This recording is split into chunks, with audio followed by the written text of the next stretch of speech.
Bismillahirrahmanirrahim. Alhamdulillahirabbil alamin. Shiratal mustaqim. Khairil maghdubi 'alaihim waladdallin.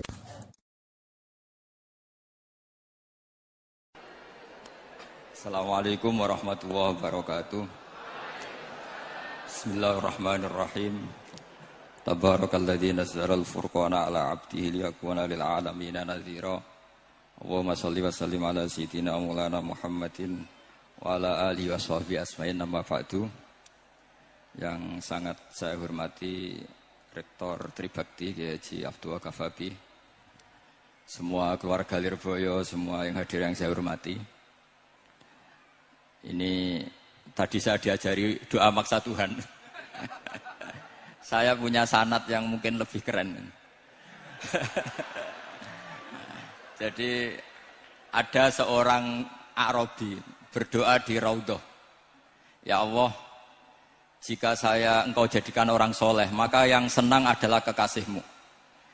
Jika engkau menjadikan saya orang fasik, maka yang senang musuhmu, yaitu iblis. Tinggal jenengan mau nyenangkan kekasihmu apa musuhmu. Akhirnya ada hatif, ya sudah, soleh saja soleh, doa kok gitu. Artinya kalau seseorang soleh yang suka siapa? Rasulullah. Rasulullah berstatus Habibullah. Ya Allah, kalau engkau jadikan aku orang soleh yang suka kekasihmu. Kalau aku jadi orang fasik yang suka musuhmu. Terserah jenengan mau menyenangkan musuhmu apa menyenangkan kekasihmu. Coba ampun, terserah jenengan. Tentu pilihannya Allah menyenangkan kekasih Allah. Itu saya ijazahkan ini. Semoga agak diterima. Covid. Jadi kalau di Ihya itu ada Kitabul Wujdi, ada yang baca Al-Wajdi. Tinggal zaman mondok ngarokati apa enggak tahu saya. Resiko mondok Lirboyo memang gitu, kata Mbah Mun itu harus semuanya diharokati. Tapi kata Mbah Mun ini sarang, jangan harokati semua, jangan maknani semua. Kalau dalil di sini katanya kan apa itu al ilmu saydun wal kitabatu qaiduhu. Jadi ilmu itu ibarat hewan liar, supaya enggak liar dicancang gitu. Tapi kata Mbah Mun ambek cancang kabeh ya ketekekan mati gitu. Jadi ini nah, saya ini kan dikatakan Gus Kafabi tadi cucu murid. Ini saya senang sekali karena memang saya jarang mau diundang pengajian umum. Karena diundang itu artinya kan makmur, diperintah. Sehingga ini sekaligus maklumat, yang nggak merasa mbah guru, jangan ngundang saya, itu kualat nanti. Karena saya berkali-kali bilang, hormat kiai itu wajib, tapi ngatur kiai itu haram. Jadi aturan mainnya jelas, hormat kiai itu wajib. Seneng kiai wajib, tapi kalau ngatur kiai, haram. Ngatur itu ya fatwa itu, fatwa ya. Begini, saya ini baru neliti, mungkin ini tahadus bin nikmat. Saya berkali-kali rembukan sama, termasuk diantaranya sama Profesor Quraish Shihab. Itu mau menjadikan manhajul Quran itu mudah. Di antara kitab yang saya pelajari serius itu kitab Syajaratul Ma'arif. Nanti sebagian tak tinggal di sini biar diajarkan Gus Rikza. Itu rencananya PSG Pusat Studi Qurannya Pak Quraish itu menerbitkan itu. Sementara ini sekarang di UI Universitas Islam Indonesia saya juga ngajar kitab itu. Kitab itu begitu mudah menjadikan Quran itu pegangan. Kalau di sini katanya mau dimilenialkan itu, milenial itu. Itu begini, misalnya begini. Ini saya beri contoh. Jadi peristiwa-peristiwa khusus yang ada di Quran itu ditabwib secara umum. Jadi ini saya nanti tidak guyon supaya Gus Rikza agak kelihatan kalah, karena kalau guyon-guyonan itu menang saya. Saya ini orang Pantura. Saya misoh saja ada dalilnya. Karena memang dalam tarikh-tarikh itu gitu. Ini Muhammad ponakan kamu, kata orang-orang kafir. Saffaha ahlamana wasabba alihatana. Semoga gak ada yang menerjemah wasabba alihatana. Kitab itu mudah sekali. Misalnya begini, saya beri sekian contoh, mungkin 3 sampai 4. Babu nafil ibad bikullil bilad. Bab kalau seseorang itu harus manfaat di mana saja dia berdomisili. Terus beliau secara mudah bilang qala ta'ala hakian an Isa bin Maryam wa ja'alani mubarakan ainama kuntu. Saya adalah orang yang hidup di mana-mana itu membawa apa? Berkah. Terus beliau memberi judul secara umum babu nafil ibad bikullil bilad. Sehingga saya di Rembang, di Lirboyo atau di mana saja, etikanya satu, harus bermanfaat. Setidaknya manfaat kalau ada orang ingin menang ya saya ngaku kalah lah. Kalau ada orang yang ingin saya diangkat jadi murid ya oke saya jadi murid beliau. Enggak masalah. Karena bagian dari kesalian itu tawaduk. Pasti yang tawaduk jadi wali karena man tawadu'a rafa'ahu Allah. Yang kumo luhur jadi guru pasti tidak jadi wali.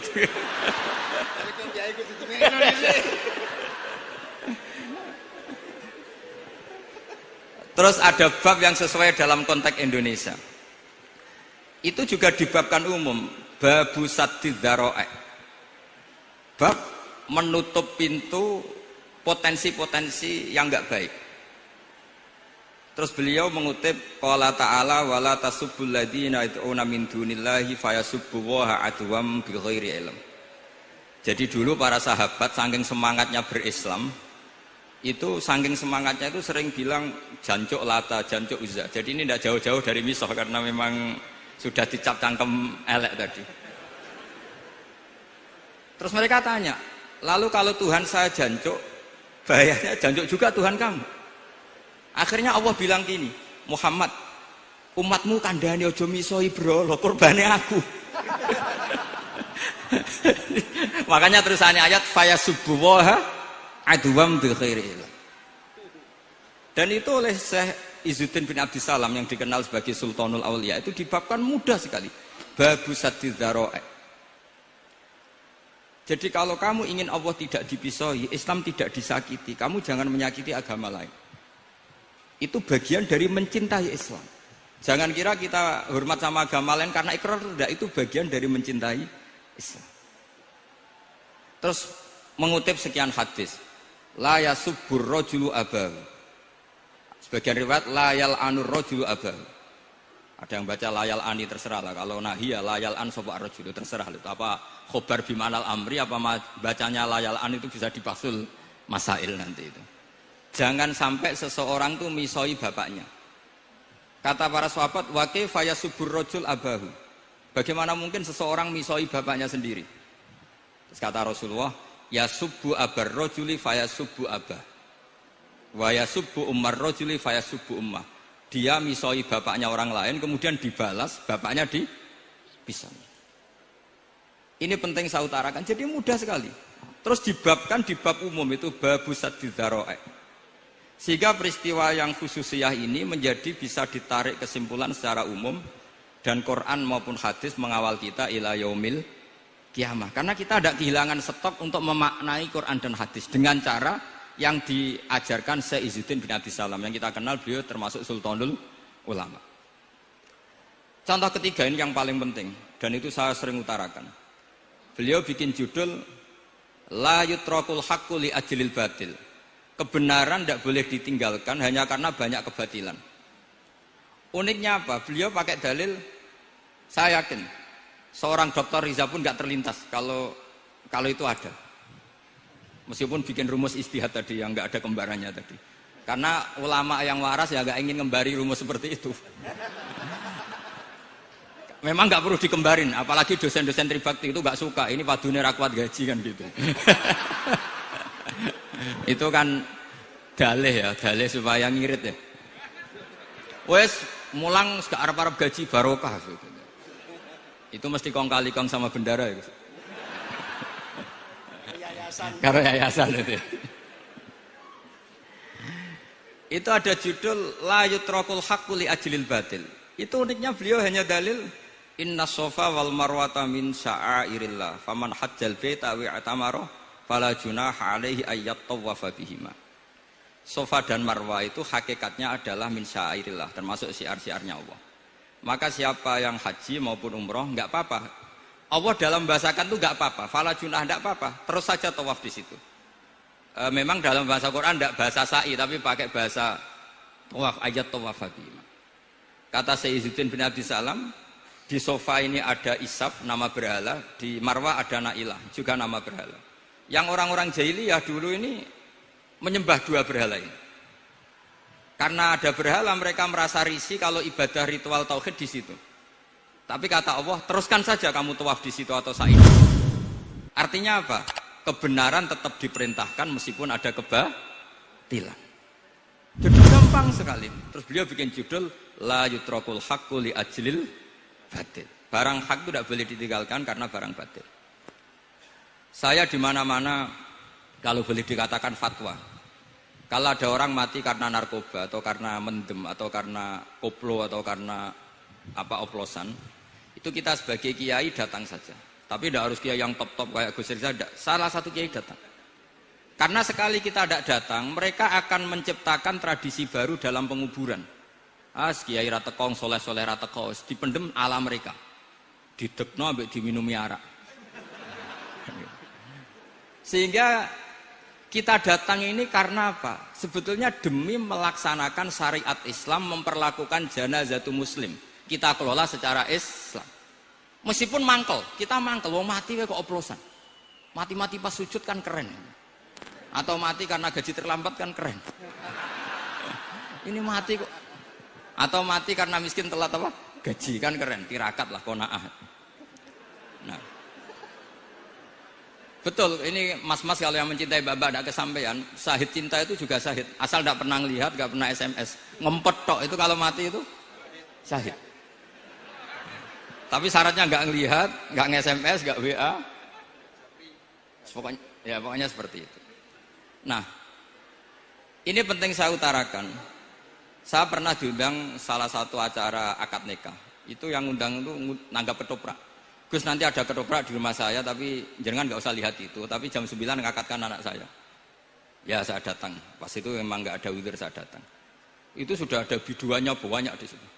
Kenapa saya datang? Pikiran saya tadi. Kalau kiai tidak menyaksikan akad nikah, nanti mereka bisa bikin cara akad dengan cara mereka sendiri. Sehingga takbir-takbir yang di fikih, misalnya walimatul ursi itu kalau ada ikhtilatur rijal wan nisa haram hadir, itu nggak pernah dilakukan oleh guru-guru kita. Setahu saya Mbah Mun, bapak saya, guru-guru kita, meskipun ada ikhtilatur rijal wan nisa, mereka kalau ada walimatul ursi asal tidak ada udzur itu datang. Karena la yutrakul haqqu li ajlil batil. Padahal jelas di Bajuri, di Anatut Thalibin, jika hunaka muharramun harumal khudur. Entah kalau Gus Rizal baca hurrimal khudur atau harumal khudur, tidak tahu saya, ini kan bisa debat ini. Karena saya santri sarang, jadi kalau baca dua kali harumal khudur atau hurrimal khudur. Tapi kalau yang santri sini mau tidak mau ya anut harokatnya guru tadi. Resikonya nurut itu harus ikut haruma apa hurrima. Kalau saya karena enggak dimaknani, jadi ya bingung. Maksudnya bingung milih, saking banyaknya ilmu. Bukan bingung karena goblok, bukan.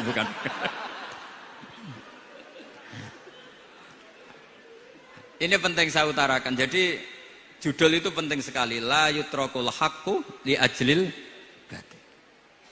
Contoh keempat, babu tolabil manzilah. Seorang yang terpercaya itu boleh cari pangkat di pemerintahan. Beliau dalilnya gampang sekali. Yusuf ketika merasa mampu mengendalikan ekonomi, ketahanan pangan zaman itu, beliau matur ke Aziz, ke penguasa Mesir, qala ja'alni ala khazainil ard. Jadikan saya sebagai pengelola hasil bumi. Inni hafizun alim, saya ini orang terpercaya, saya ini orang yang pinter. Maka ngaku pinter itu boleh asal pinter betul. Karena Nabi Yusuf bilang inni hafizun alim. Ini sudah 4, sampai berapa? 7 sampai 7. 5 aja nanti ilmunya habis. Jadi saya mohon nanti kitab itu saya tinggal 1, tolong dipelajari teman-teman supaya apa ya, ada cara mudah. Dan kitab itu pernah dibaca Syekhina Kiai Maimun di Sarang, pernah tak bawa ke Jakarta, saya diskusikan dengan Pak Profesor Quraisy Shihab. Terus sekarang juga dalam proses diterjemah. Tapi saya mohon ini yang nggak penting, terjemahannya itu nggak penting sebenarnya. Ini anak-anak Lirboyo kan bisa ngartikan sendiri, bukan sekedar terjemah tapi ngartikan sendiri. Itu unik, cara memahami itu unik sekali dan mudah. Jadi setiap peristiwa khusus itu diberi judul umum. Nah barokahnya judul umum ini Quran itu menjadi ngawal kita ila yaumil kiamat. Tapi kalau itu kamu anggap ini peristiwa Yusuf, ini peristiwa Yakub, peristiwa Ibrahim, maka seakan-akan Quran itu tidak untuk kita. Makanya tadi, misalnya wala tasubul ladina dibabkan babu saddid dzara'i. Itu semudah itu, segampang itu. Sehingga dalam kitab Minhajul Abidin diterangkan ada seorang wali yang takut dosa karena banyak perempuan cantik yang pakai celana pendek, banyak bulat lah di dunia itu. Singkat cerita dia uzlah, dia santai-santai di gunung makan rerumputan. Terus ada wali yang kelasnya lebih tinggi. Kamu di sini ngapain uzlah? Kenapa? Meninggalkan dosa. Terus digojlok sama wali yang lebih senior. Kira-kira ya saya gojlok Gus Rizal gitu. Kata si wali yang lebih senior tadi, taraktum ummata Muhammadin fi aidil mubtadi'ah. Sebetulnya kamu itu tidak menghindari dosa, tapi malah parah. Ketika umat tidak kamu pimpin, artinya membiarkan dipimpin kelompok lain. Dan itu bisa orang ahli bid'ah, bisa orang kafir, bisa yang lebih menyesatkan. Jadi uzlah itu tidak solusi. Ini pentingnya pembanding. Jadi gak apa-apa nanti setelah saya ngisi, dikasih kesempatan untuk bully saya, gak apa-apa. Saya terlalu sakti untuk dikalahkan. Jadi artinya muhibin saya itu gak ngefek lah kalau saya diadili siapa? Gus Riksa. Gak ngefek. Jadi menurut saya nanti tak kasih kesempatan untuk ngadili saya. Terus setelah itu selesai, saya tidak jawab lagi. Sebagai latihan calon wali itu harus sabar, man. Jadi wal kadhiminal ghaidha wal afina anin nas. Jadi setelah saya dibully nanti saya bilang sudah saya maafkan, wassalamualaikum, terus gitu. Terus contoh yang paling ekstrim gini Gus Rizal, ada contoh babu jawazin namimah limaslahatin. Bab boleh adu-adu. Adu-adu itu mengadukan satu peristiwa yang buruk ke orang lain karena maslahat. Itu contohnya unik sekali. Saya ini bingung, masa ada namam atau namimah kemudian ditoleransi. Terus beliau pakai dalil wajah arojulum min aqsal madinati yas'a. Qala ya Musa innal mal'a ya'tamiru nabikal yaqtulu kafakhrus innilaka minan nasihin. Musa, saya ini pegawai kerajaan Fir'aun. Saya termasuk perwira di kerajaan Fir'aun. Saya tahu rapat tadi malam itu memutuskan menangkap kamu untuk dibunuh. Maka kamu harus secepatnya keluar dari Mesir. Itu kan sebetulnya tipikalnya agak namimah, adu-adu. Tapi limas lahatin. Itu mudah sekali kitab itu. Jadi saya mohon anak-anak Tribakti yang mau mengkaji Quran ingin alim, pakai kitab itu. Saya jamin kalau khatam pasti alim. Khatam paham maksudnya. Daripada sampean pakai metode usul fikih itu keruwetan, karena selain judulnya sudah ruwet. Lubul usul itu sudah ruwet. Dulu saya ngaji di sarang itu semua satu kelas itu semuanya dapat 4 terus. Kecuali saya tidak dapat nilai karena gurunya bingung biji. Tidak tahu bingungnya itu karena dianggap terlalu alim atau terlalu goblok, tidak tahu saya. Yang jelas usul fikih saya itu nggak ada nilainya. Begini kalau dalam usul fikih kan begini. Ya ini agak menghormati pasca sarjana, jadi agak ruwet biar kesannya itu ya intelek atau pinter lah gitu. Kalau guyon terus itu kan nganggap sampean itu isane mau paham guyon itu. Jadi gak ngregani orang seperti orang guyon terus itu. Tapi ini agak serius. Begini. Misalnya saya sebagai kiai ngundang Zaid, kamu ke sini. Saya jelas sebut Zaid ke sini, ada tamu. Sebetulnya saya ingin Zaid apa ingin cah dalam siapa saja asal bisa melayani tamu. Zaidun itu zikrul ba'di wa iradatil kul apa zikru Zaidin fi ainihi. Itu kan jadi perdebatan di ilmu usul fikih.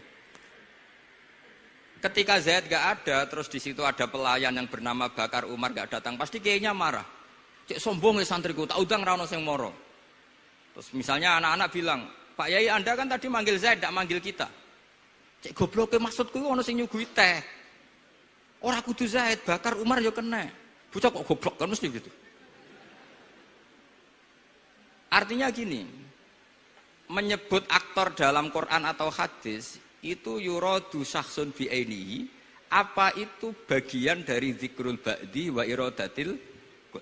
Sehingga semua peristiwa di Quran, entah itu nyebut Fir'aun, berarti mewakili orang tokoh, orang yang lanjut. Menyebut Musa mewakili orang baik. Apa bagaimana? Itu jadi perdebatan. Nah itu di kitab usul fikih itu penjelasannya ruwet sekali. Sehingga mungkin misalnya begini dalam satu kaidah usul fikih. Hormati tamu yang datang ke saya, siapa saja. Setelah itu saya ralat. Hormati Zaid jika datang bertamu ke saya. Dalam usul fikih itu potensi Zaid ini menjadi mukhassis, berarti siapa saja menjadi batal karena ditaksis kata Zaid. Ada potensinya begini, siapa saja tetap berlaku. Dan kiai menyebut Zaid adalah zikru ba'di afrodi dzalikal kulli, menyebut individu dari kuliah yang masuk. Jadi tetap hormati tamu siapa saja. Yang termasuk siapa saja adalah Zaid. Apa siapa saja tidak menjadi hukum karena terganti hanya khusus Zaid. Itu jadi perdebatan di perdebatan usul fikih. Jadi terlalu ruwet. Tapi kalau di kitab tadi yang Syajaratul Ma'arif karangannya Izzuddin bin Abdus Salam, itu gampang sekali. Saya baca itu min awali hatta akhir itu tidak ada yang iskal, gampang sekali, mudah sekali. Karena tadi mungkin dikarang ahlinya dan dibaca oleh ahlinya, jadi gampang sekali ini. Jadi semudah itu. Istidlal itu gampang sekali. Ya saya ulang lagi tadi, karena ditulis orang ahli dan dibaca oleh orang ahli. Tapi saya pastikan kitab itu tuh mudah sekali. Kenapa saya menyarankan begitu? Karena begini. Sekarang tuh banyak orang menafsirkan Quran karena hanya melihat terjemah atau dengar-dengar dari orang lain. Sementara kita yang gudangnya, kita ya semua lah santri, sarang, lirboyo semua. Itu tidak mau memulai. Andai kan kita mau memulai, maka kita akan tahu. Apakah zikrus syek itu menjadi takyin, harus itu, atau zikrus syek itu zikrul ba'di wa iradatil kul. Saya beri contoh masalah hukum fikih. Karena ini bidang saya dulu ketika muda sering makili Anwar Musyawarah di Lirboyo. Dulu yang makili Lirboyo Gus Isom. Gus Rizza belum musuh saya dulu, belum musuh saya dulu. Jadi kalau musuh saya itu terlambat, saya sudah sufi, sudah agak ahli fikih, sudah pensiun, bukan karena sudah bodoh, tapi sudah ben diurusi sing nom-nom gitu. Sudah makom saya sudah ndak itu sudah. Ndak tahu entah makom saya dari mana, ndak tahu saya. Misalnya begini, saya beri contoh. Di antara yang nggak boleh dalam pernikahan adalah wa antajma'u bainal ukhtain. Menikahi mbaknya plus adiknya, fi nikahin wahid, tahta rajulin wahid.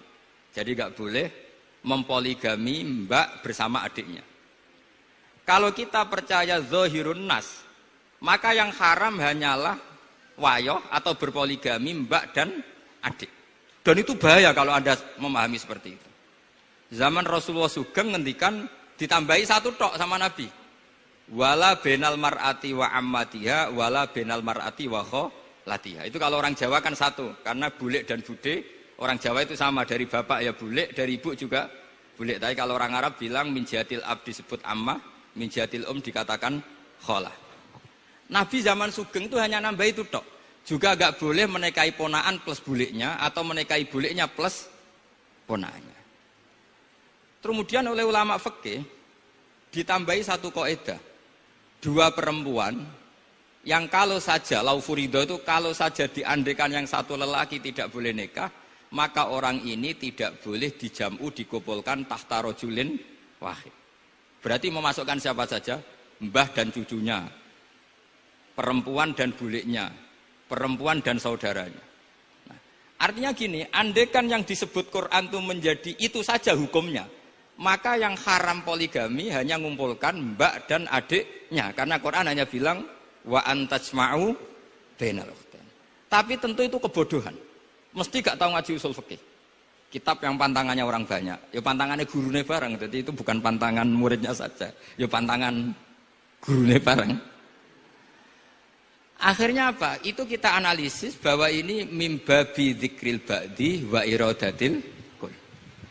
Mungkin ada ulama yang era Imam Syafi'i meredaksikan wa antajma'u bainal ukhtain ibaratun anil jam'i bainal mahromen. Apapun itu, tetap ukhtain di sini itu satu percontohan mengumpulkan dua perempuan yang ada hubungan mahram, entah karena saudara kandung atau bulik bude atau mbah sama cucu.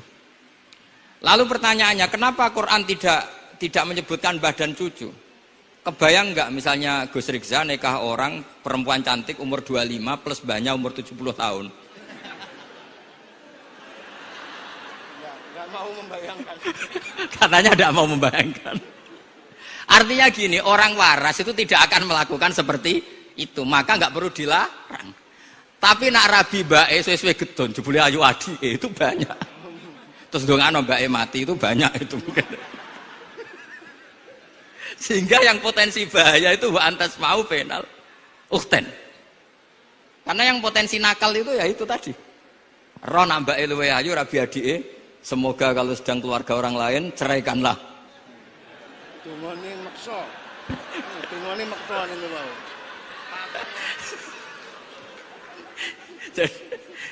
Jadi ini penting saya utarakan. Jadi ini serius tapi saya tetap rileks. Jadi mohon dipelajari lah usul fikih. Kalau usul fikih Anda kesulitan, pelajari saja kitab Syajaratul apa? Ma'arif. Nanti kitabnya saya titipkan siapa saja Pak. Insya Allah sampai ke kursi saya. Apa kitab Syajaratul Ma'arif. Itu menurut saya kitab terbaik dalam mempermudah memahami Quran. Ya modelnya begitu. Misalnya tadi babu nafil ibad bikulil bilad, bab seorang hamba sebaiknya di mana saja bermanfaat. Terus cerita tentang Nabi Isa, wa ja'alani mubarakan aina ma kuntu. Saya masih ingat baca kitab supaya Pondok Lirboyo bangga bahwa cucu muridnya alim alama. Jadi ini bagian dari itu. Wong putu muridnya we alim, bangkune murid Lirboyo ora alim, wong putune we alim kan gitu. Jadi kalau sampean ndak alim dosa gede. Saya kata Gus Kafabi kan putu murid, wong putune we alim mosok muridnya gak alim. Awas nak keman gak alim, sini-sini wong. Jadi harus mengkaca putune we alim, apalagi apalagi anak pas.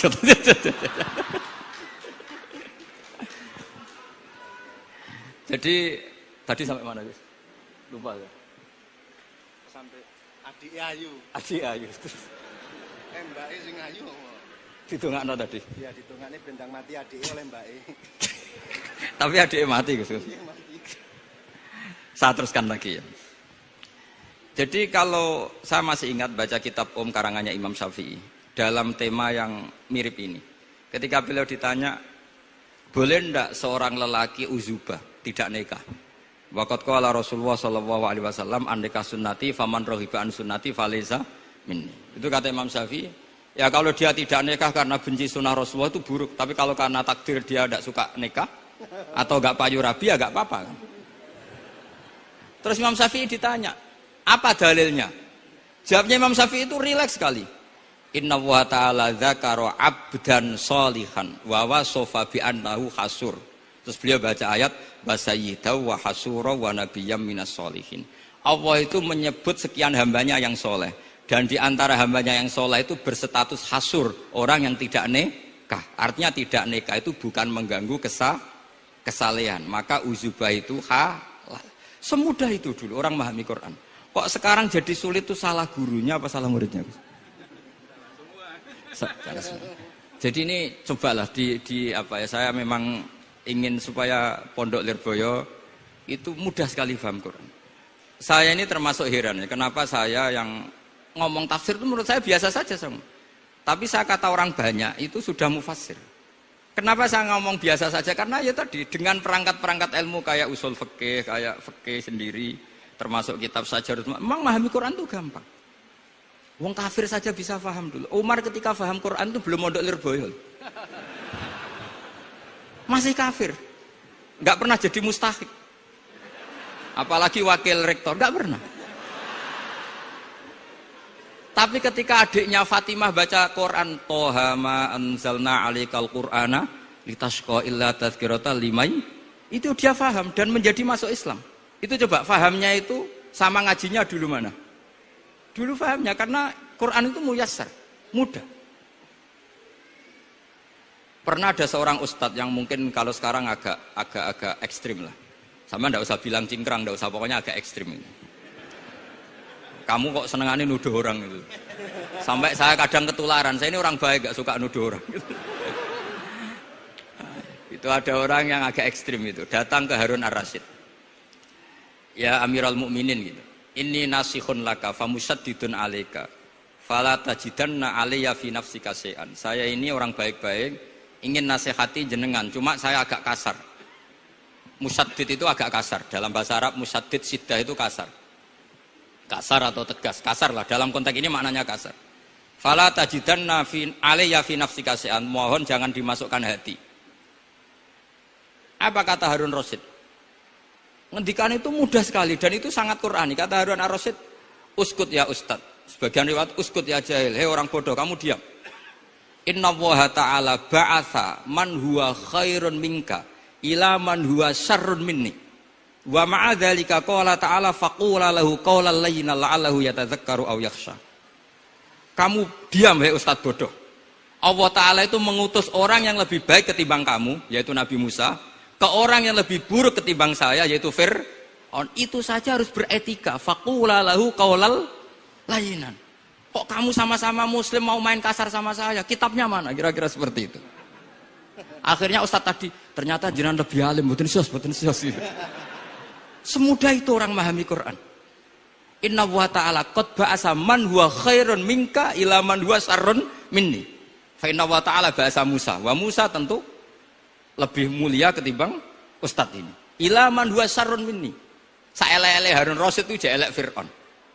Musa yang Rasul yang orang sangat baik diutus ke orang yang sangat buruk yaitu Fir'aun, itu saja beretika faqula lahu qaulal layyin. Harus sopan. Jadi kayak apa? Saya bayangkan kayak apa bahagianya kita kalau melihat santri-santri ini memahami Quran seperti ini itu kan mudah. Mudah, nggak perlu dokter, bisa, juga perlu. Bisa, maksudnya bisa. Nggak perlu dapat honoris causa dari apa tadi? Profesor cangkem elek tadi. Profesor bidang cangkem elek. Jadi karena Quran itu dalil, kata Ibnu Abbas, Al-Quran dalil itu mudah ditaklukkan, dibawa kemana saja itu bisa. Nah ini yang terakhir, khasnya NU itu wasilah, ini terakhir, nanti setelah ini selesai. Tapi saya mohon MC atau moderator atau siapalah ngasih waktu Gus Rizal untuk bully saya, dan saya jamin tidak tak balas. Tidak tak balas dan saya latihan legowo tadi wal afina aninas. Sudah itu kata Rasulullah kan gitu, orang yang meninggalkan debat padahal dia benar, bana wau betan fi rabbil jannah. Jadi sudah saya ingin masuk surga lah, tidak usah repot-repot berdebat. Wasilah misalnya Gus Kafabi niru Mbah Makhros atau Mbah Mun niru Mbah Karim niru Mbah Khalil Bangkalan sampai guru-gurunya. Karena zuriyatam ba'duha min ba'd. Saya juga alhamdulillah kemarin 3 bulan yang lalu, 4 bulan yang lalu Pak Said itu nyari nasabnya di Kudus. Kebetulan beliau sudah dengar-dengar kalau saudaranya Mbah Sahal. Mbah Sahal itu sepupunya Mbah saya, nyari-nyari ketemu beliau senang sekali. Cuma terakhir tanya saya, Gus, saya dengan kamu tua mana? Tua saya, buyut kamu adik buyut saya, kata saya. Nyai Fadilah itu saudaranya buyut saya, Mbah Maksum buyut saya. Yang di Pondok Damaran, saya sampai sekarang masih ngajar di Pondok Damaran, belakangnya Masjid Menoro itu. Mbah Mun pernah cerita gini, orang itu banyak yang anti wasilah. Wasilah itu ya niru guru, gurunya guru. Langsung niru Kanjeng Nabi. Atau langsung niru pangeran kan. Itu Mbah Mun saya masih ingat betul dalilnya mau ihdinas siratal mustaqim siratal ladzina an'amta 'alaihim. Jalan yang lurus adalah mengikuti orang-orang yang telah engkau beri nikmat. Kenapa Allah tidak ngendikan siratoka jalan kamu, jalan engkau? Allah itu tidak makan. Bagaimana cara kita niru Allah makan? Wong Allah tidak makan. Allah tidak tidur. Bagaimana kita niru Allah tidur? Fa inna Allaha la ya'kulu wa la yanam wa la yashrab. Nah, niru itu ya orang, kata Bamun, karena manusia itu hadis, Allah itu qadim. Jadi tidak ada hubungannya barang hadis dan barang qadim. Jika kalau ingin niru ya niru manusia. Manusia itu siapa? Ya tentu masternya Rasulullah. Tapi kan walau lala ulama lama arafnal anbiya. Tanpa ulama kita tidak tahu Nabi melakukan apa karena ini butuh sanad. Masyhur itu walau la murabbi lama arafna rabbi. Tanpa murabbi kita tidak tahu rabbi. Nah, ini penting saya utarakan sehingga di Quran itu setiap orang baik itu disebutkan orang-orang baik itu siapa? Ulaikal ladzina an'ama Allahu 'alaihim minan nabiyyin min dzurriyyati Adam wa mimman hamalna ma'anu wa min dzurriyyati Ibrahim wa Israila wa mimman hadaina wajtabaina. Selalu orang baik itu diceritakan orangnya dan ngikuti orang juga. Ulaikal ladzina hadahum wa fa bihudahum muqtadi. Kenapa? Karena kita tidak bisa niru Allah karena Allah itu tidak makan, tidak minum, tidak tidur. Tentu tidak nikah. Tapi sekarang orang tuh geger, wanut guru-guru ra mesti bener. Sing marai kaidah nak guru ra mesti bener tuh kita. Kita setiap ngajar di Lirboyo di Sarang bilang selain Rasulullah Muhammad tuh tidak maksum. Jadi mereka ketinggalan kalau ngomong kiai ra mesti bener. Tahu kita mulai kecil diajari selain Nabi kok ora maksum. Dekne ro ilmu anyaran kok ngandani sing mulai bayi alim itu kan lucu. Kita mulai dulu tahu selain Nabi itu tidak maksum. Kok malah dikandani, kiai tidak mesti benar, kenapa diikutin? Udah tahu kalau kiai tidak mesti benar. Cuma kalau kiai tidak mesti benar, nak kue mesti ra bener. Lagi-lagi gerakan cangkem elek kan gitu. Kalau kiai itu hanya mungkin tidak benar, kalau kamu mesti tidak benar. Ini penting saya utarakan, sehingga mudah sekali. Apa dalilnya wasilah? Ya kita jawab saja. Ihdinas siratal mustaqim, siratal ladzina an'amta alaihim. Semudah itu Quran dipahami ahlinya. Tapi sekarang kok memahami Quran jadi sulit, saya menjadi tidak tahu.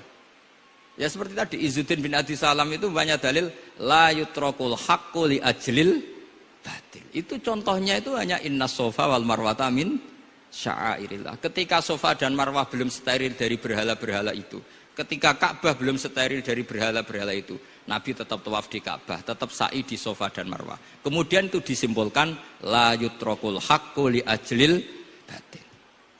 Segampang itu agama. Tapi kenapa menjadi sulit?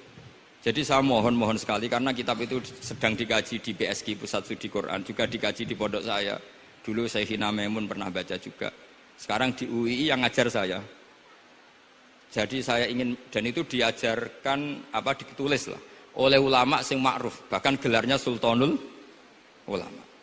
Dalam kasafnya Sayyid Abil Hasan Asyadzili, dalam kasaf beliau mengatakan, saya pas kasaf dengar satu suara, satu hatif, ya Ali, ma'ala wajil ardi, tidak ada di muka bumi ini kajian fikih sing abha, yang lebih bersinar, yang lebih moncer ketimbang kajian Izzuddin bin Abdi Salam. Dan tidak ada kajian ilmu hadis mengalahkan kajian Abdul Azim Al-Mundhiri yang ngarang At-Targhib itu. Era Sayyid siapa? Abil Hasan Asyadzili. Dan tidak ada kajian ilmu hakikat sing abha min majlisika. Dan alhamdulillah kita punya kitab itu, Qawaidul Ahkam, Syajaratul Ma'arif, Izzuddin bin Abdis Salam.